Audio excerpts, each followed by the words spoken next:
All right, welcome to Devorah Leah Torah class. We will discuss Shabbos Hagadol. Okay, Shabbos Hagadol means the great Shabbos. The Shabbos, yeah, the Shabbos before Passover is called Shabbos Hagadol, the great Shabbos. Okay, now why is it called the great Shabbos? Well, this our sages tell us. And what happened was the Shabbos before the year the Jewish people left Egypt, okay, was on a excuse me, was on a was on a Thursday. Okay. So Shabbat, God said to go and take sheep, okay, on Shabbos. Bring it to the house, keep it for 4 days, actually tied it to the bed. And on Wednesday that year, we were supposed to slaughter it, right? And eat it that night, the night of Passover, which is really the eve before the Thursday, Mm-hmm.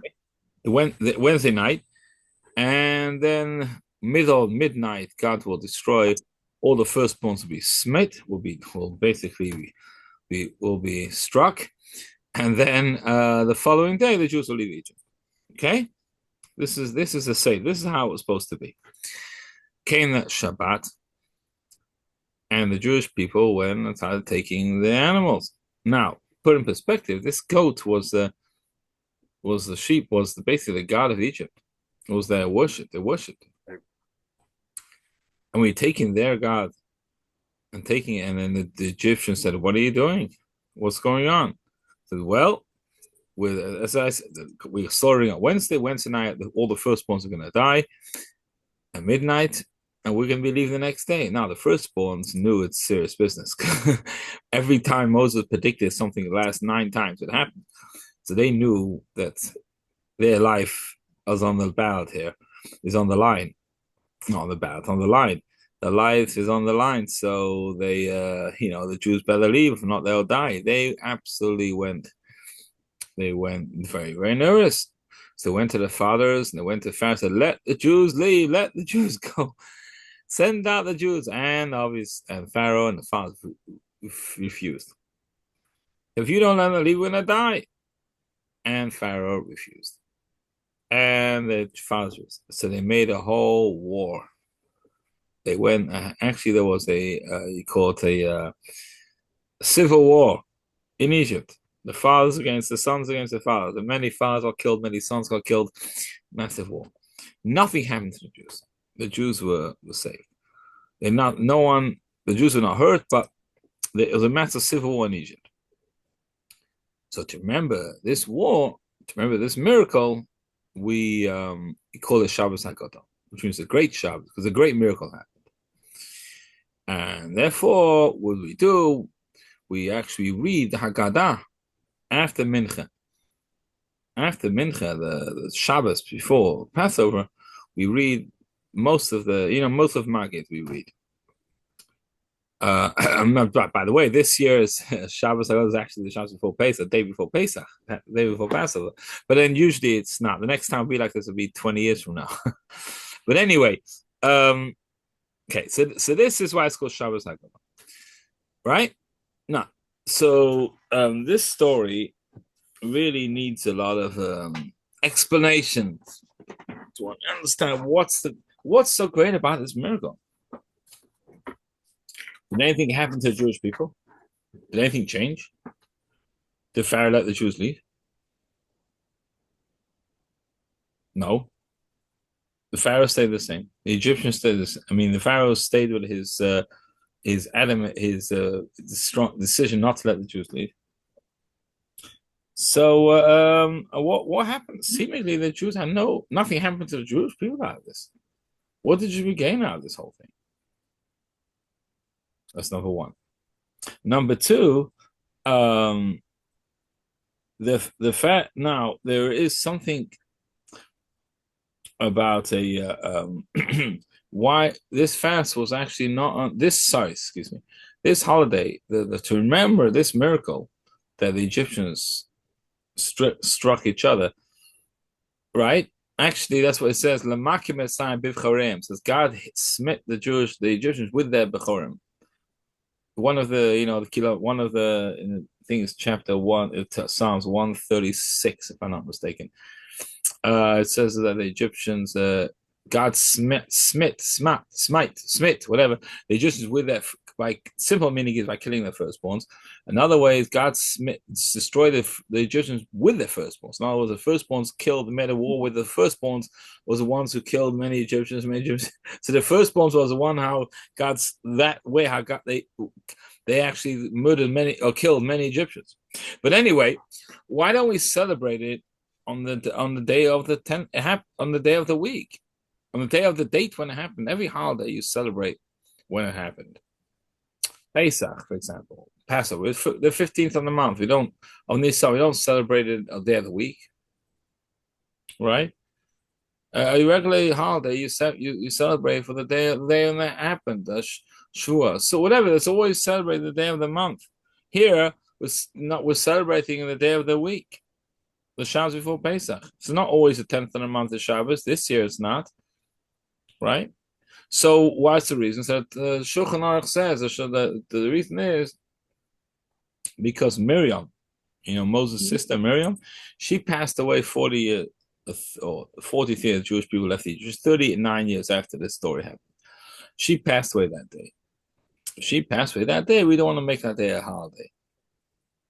We don't want to make the day celebrate the day of the month, because that's the day when people fast. You see, some people fast by a day of passing of someone is a day that's there are those who fast on the yard site on the passing of someone.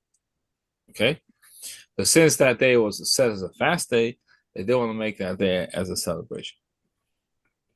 Excuse me. Therefore, it's always on Shabbos. So some years it's on the 10th of the month, and some years maybe it's not, like this year. Okay, so we have to understand. Just they happened 39 years apart. So 39 years it was a holiday, and then when Miriam passed away, they changed it to the day of the week. Is that what happened? A lot of, right? So what's going on here? So, and there must be a deeper reason. There must be something connected to this holiday, this miracle, excuse me, that connects it to days of the week. Okay? There must be something about this miracle, which is this celebration that's connected to not to the day of the passing.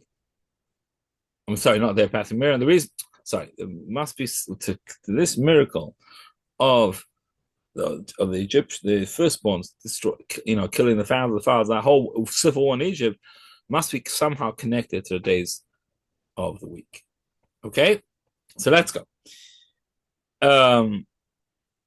So now, there, as we very well know, we say in the Haggadah that many times the Jewish people were in danger. Okay, the nations of the world stood up against us and destroyed us, tried to destroy us, intended to destroy us, and God saved us. That's why we're still here, right? They come and go, and we're here to stay, right? We had Rabbi. That's why we have the song Haggadah. It's all about our enemies. Right, the enemies who they come and go, and we're here to stay. Basically, it goes by the order of the enemies, except the last one that Bezrat Hashem, we will defeat Amalek in Iran. Yeah. So now, like for example, Kriyas Yamsuf, they tried to destroy us. God split them and split the sea, and they all drowned in the sea.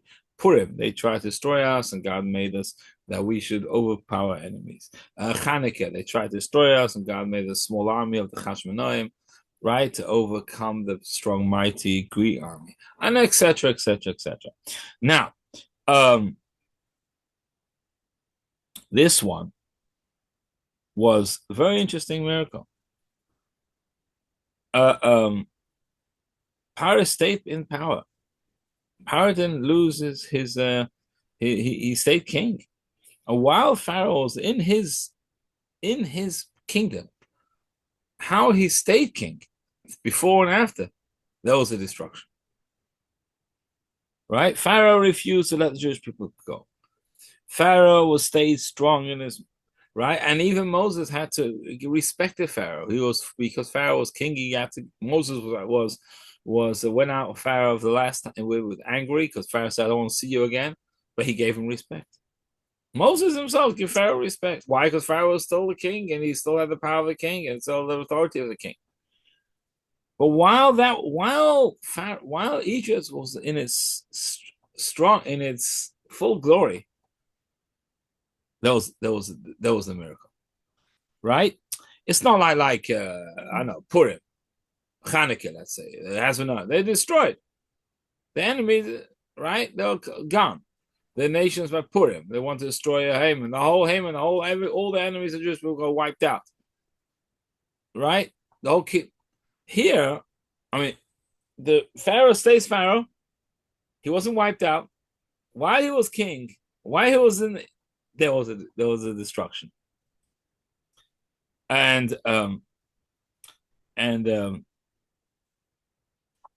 there was now actually since Pharaoh was so powerful, while he had his whole army, while he had everything going on, he what that destruction happened. Okay, and this is not like the other miracles, as I just said before, like Purim. Even the miracle of the splitting of the Red Sea. That's when the Egyptians were killed. Right? They drowned. But here, the Egyptians were destroyed by the Egyptians. The Makim Islam Bivchareim. The Egyptians themselves destroyed each other. And what was the whole war? What was the whole fight? The whole fight was for the sake of the Jewish people. Let the Jews leave. So they're fighting among each other to let the Jews leave. So there's fighting for the sake of the Jews. While that's such an amazing miracle. It's not they were destroyed by the Jewish people, destroyed by God, wherever something happened, and they were destroyed. No, they're destroying each other for the sake of the Jews. So that is the negative is working for the positive. Sometimes you have a negative, okay? You have a position. So how do you win the opposition? You destroy the opposition. Your prize will just wipe you off the map, right? That's one way of doing it. Another way, the opposition comes your advocate for your help. They turn around their whole course. The opposition turns in your favor, and they're trying to help you in any way, change their whole course of action to help you. And so the negative comes part of the positive. And this is what happened by Egypt. By this miracle of Shabbos HaGadol, the great Shabbos. So the negative itself turned around to come our ally, to help us. Now, even though they did it for their own purpose, they firstborns they want to be killed. But nevertheless, that was their motive. Doesn't matter what their motive was. The fact is, what they were doing was trying to let the Jews leave. Right? So, what does that mean? So the Rebbe explains more in this topic, in this concept here. What does a miracle mean? Nes, God is everything goes created by God. God made it. So when you have a nes, a miracle means that you change the net. God makes the world one way, should go into the way of nature. And then sometimes God, a miracle, he changes the way how things usually go for a certain reason, that's a miracle. Changes the norm. There's a normal way, which is God make the regular way, and then God changes it for a purpose. Okay? Now, so here here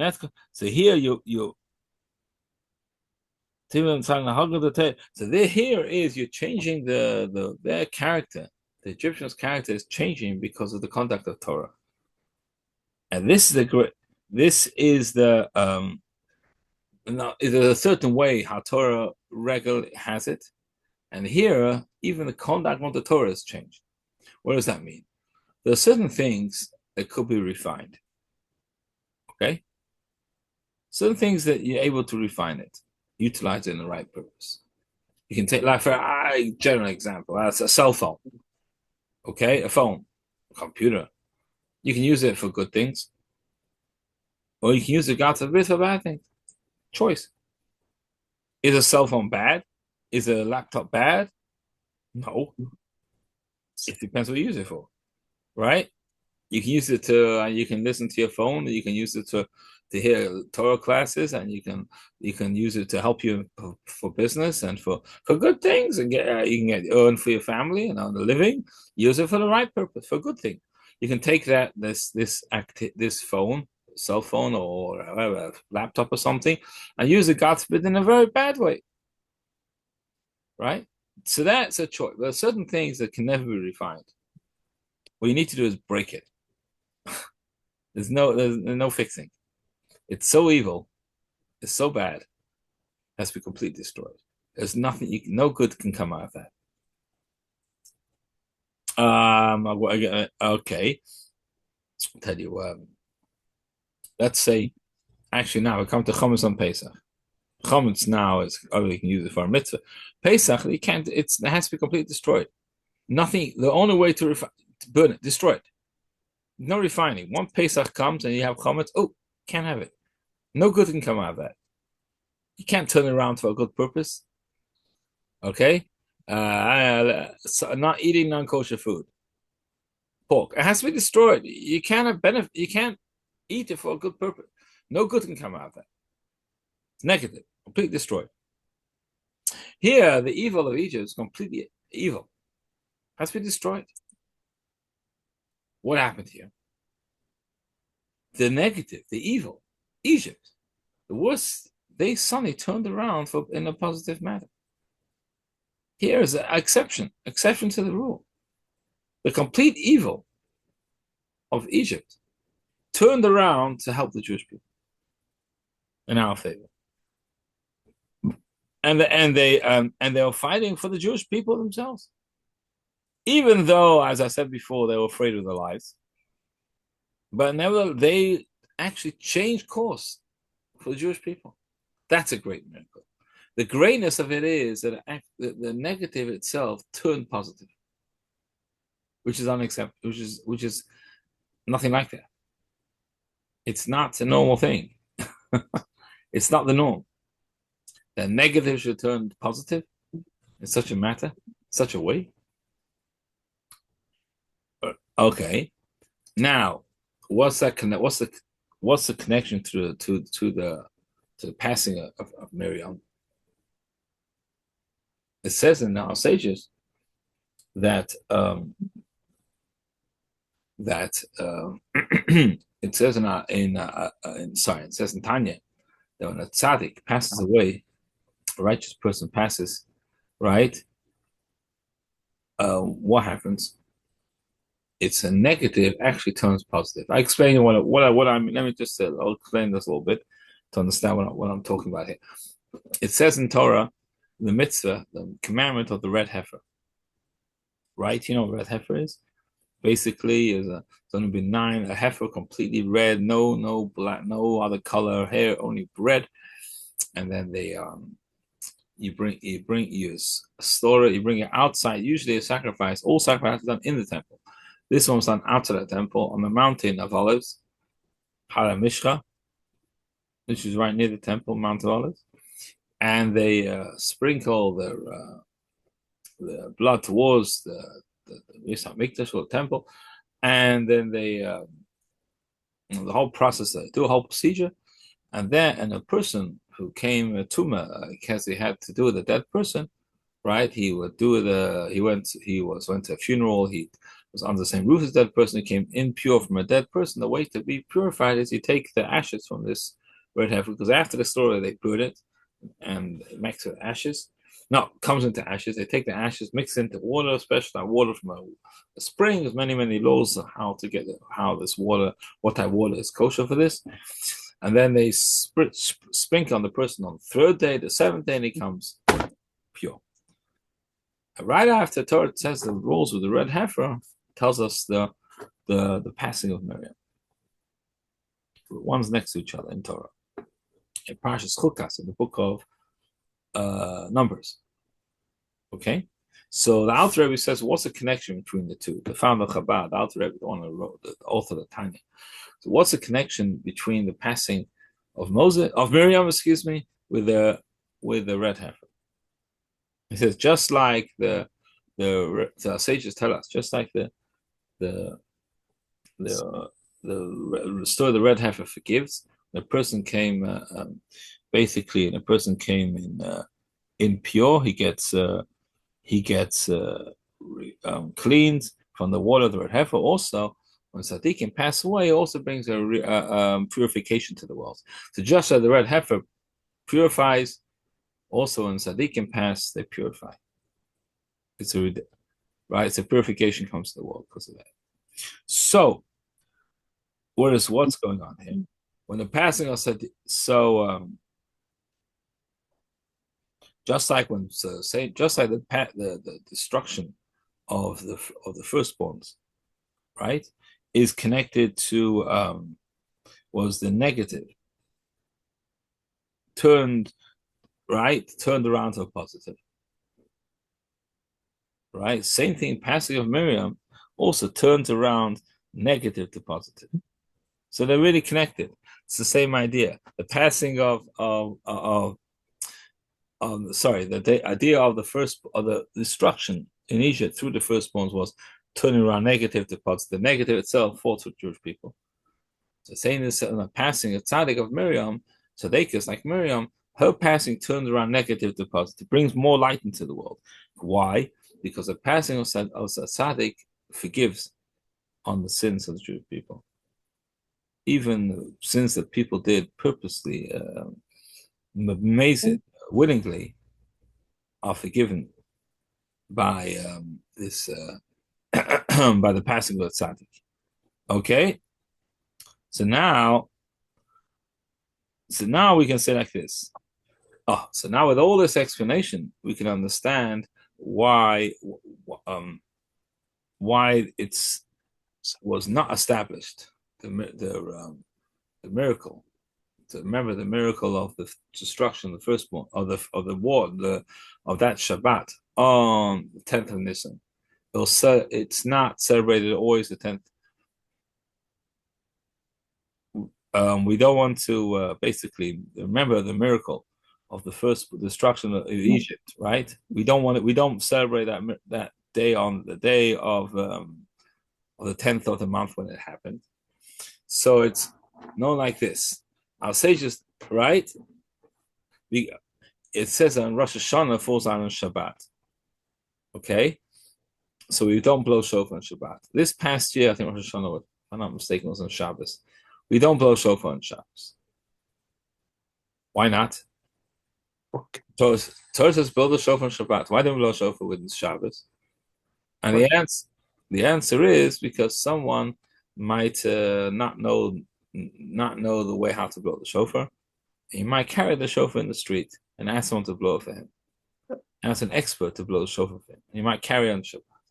So to avoid that problem, the rabbi said, don't blow the shofar on Shabbat. So the question arises, what? For some people who don't realize the law, you're going to take away such a great mitzvah from everybody? Just because some people who'll be careless, wouldn't realize, or some people who are forgetful, for that, you're going to take away the great mitzvah of blowing the shofar? How can you do such a thing? And the explanation is given is because Shabbos itself accomplishes what shofar needs to accomplish. The day itself accomplishes it, basically. So you don't need so much the shofar, because Shabbos itself accomplishes what the shofar is supposed to accomplish.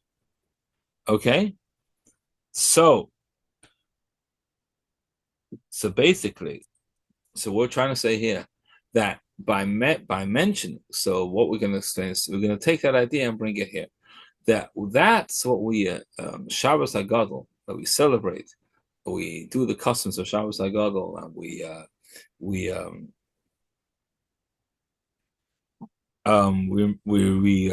do the miracles. Sorry, miracles. We celebrate Shabbos HaGadol, that which is the same idea as Miriam's passing. We don't need to celebrate Miriam's passing. Or we don't need to not celebrate. We don't need to fast another. We don't need to. It's not so necessary to celebrate the 10th of the month and make it a deal for Miriam's passing, because we're doing Shabbos HaGadol. When we do Shabbos HaGadol, everything's included. So basically, when we celebrate this Shabbos and calling it Shabbos HaGadol, and we're going to really celebrate the miracle of the firstborns, the civil war in Egypt, Miriam's day of passing is also included. It's not like Miriam's day is now is erased and not mentioned anymore. It's included because they both have the same idea as negative turning into positive. When a tzaddik passes away, we're taking darkness and turning it to light. And the idea of the destruction of Egypt, the civil war in Egypt, was negative turning to positive. So it's really included. In why we're going to celebrate this Shabbos, also Miriam's passing would also be included. All right, so it's quite a deep topic, but hopefully, it's so basically just make it just a recap, so to say. The question is why is Miriam's day kind of being forgotten? Why don't we celebrate Miriam's? At least Miriam's such a great tzaddikus. Why is her day not being celebrated, not being mentioned or anything? And the explanation is given is because we celebrate Shabbos HaGadol, which this Shabbos before Passover was basically the negative, the Egyptians fighting for the Jewish people. So the negative turns around for positive. And that's the same idea as the passing of a tzaddik, as a righteous person. But the negative also, they accomplish when they pass that even bad things could turn to good. That when a tzaddik passes away, it's like it's a forgiveness for the world, for the generation. It's really included in her. When we're celebrating this Shabbos, Miriam's day is also included. All right. I hope it made sense. I hope you enjoyed it. And as you know, tomorrow, this year, everything's changed because it's the day before Pesach is Shabbos. So we clean for Chumash tomorrow night, Thursday night. We burn the Chumash Friday morning. Seder starts Saturday night here in Ann Arbor at 8:59. So you can, but you can eat before, but matzah and wine needs to be done at night.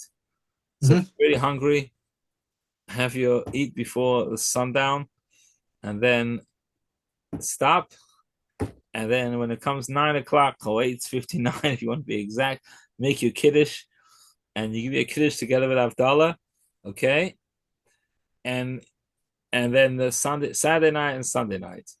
Now you can eat once you sell your chametz. If you didn't do it yet, you can go online Chabad.org and sell your chametz, all the chametz that you own.